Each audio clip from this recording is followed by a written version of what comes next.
is Kurt Sander. Kurt is an associate professor of music at Northern Kentucky University, where he's also the department chair. The currently living Russian Orthodox composer Gennady Lepayev has called Kurt the greatest living composer of Russian Orthodox music. And he said this in the context of a recording project that I had the joy of being part of about 3 years ago, a recording of both Kurt's compositions as well as Lepayev's compositions. The fruit of that project is actually sitting out there on the table in the entryway, if anybody is curious. It turned out very, very wonderfully. Kurt comes to us from the Russian tradition. He comes to us also. He also comes to us from the standpoint of scholarly interest in our repairs, as is the case with many composers even outside of the Orthodox tradition. And he has even within the Russian Orthodox tradition, has a very interesting voice on his own as an English language composer within that milieu. So it's my pleasure to introduce Kurt Sander. Kurt.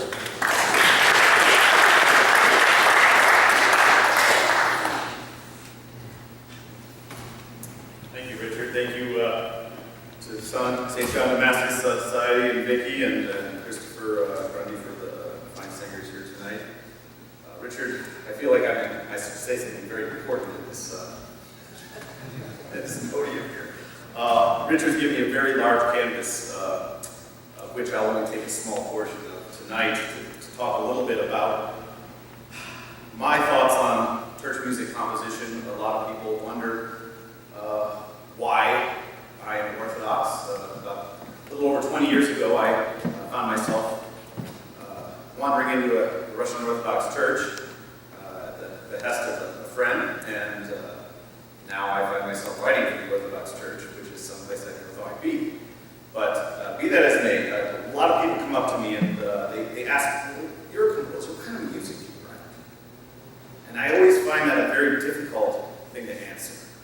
And I wish you would ask why I write music, rather than what kind of music I write. It's a much easier question to answer. I think in general, cultures seek to find answers to fundamental questions of life in a lot of places.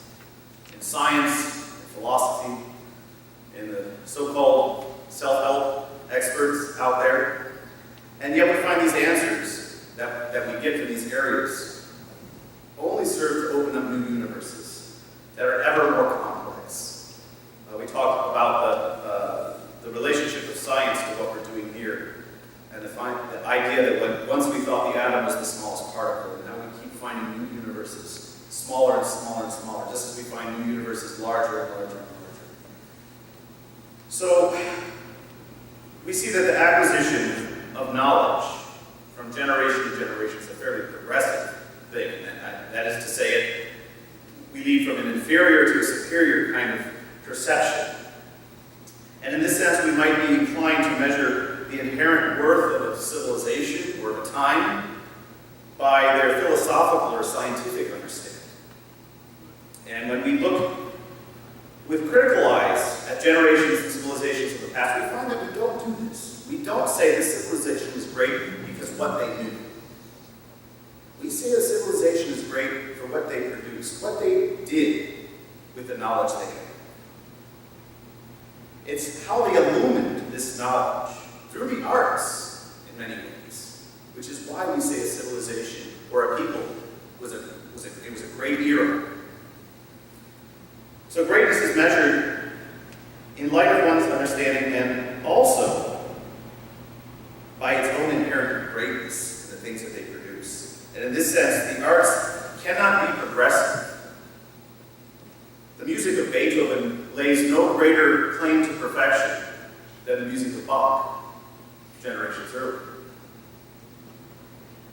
We value creativity not as knowledge to be acquired, but an affirmation of a culture's place in the universe. And I truly believe a people that cease to create value creation. And so as we look at this project, and the esteemed composers who I'm honored to be a part of, we see why is it important. We can say that what we're doing is a sign of great unity among the Orthodox. We in this society, it is true, we could not do what we do in any other country other than this English-speaking language community that we're living in. We could not go to Russia and find the same project. We could not go to Greece and find the same project. It happens here. It's precisely because of our situation in time. But that's not the importance of it. We can say it's a celebration of various ethnic traditions, echoing ethnic traditions, and that's true. That's a wonderful thing, but that's not why it's important. We can say it's a solution to a very complicated artistic problem, how to create unity out of so many disparate styles. Are we going to make a compositional Tower of Babel here? We hope not. But these three things, while as important as they are, they're not the essence of what we're doing here. This project is important because it's an affirmation of the act of creation, as it manifests itself in our various traditions. The Orthodox believe that creativity is in the image of God. As God created man, so must we create. And it's this process of giving back what we create, is what gives life to us. So our place in time will not be judged by new theologies, nor will be judged by how much we know about science.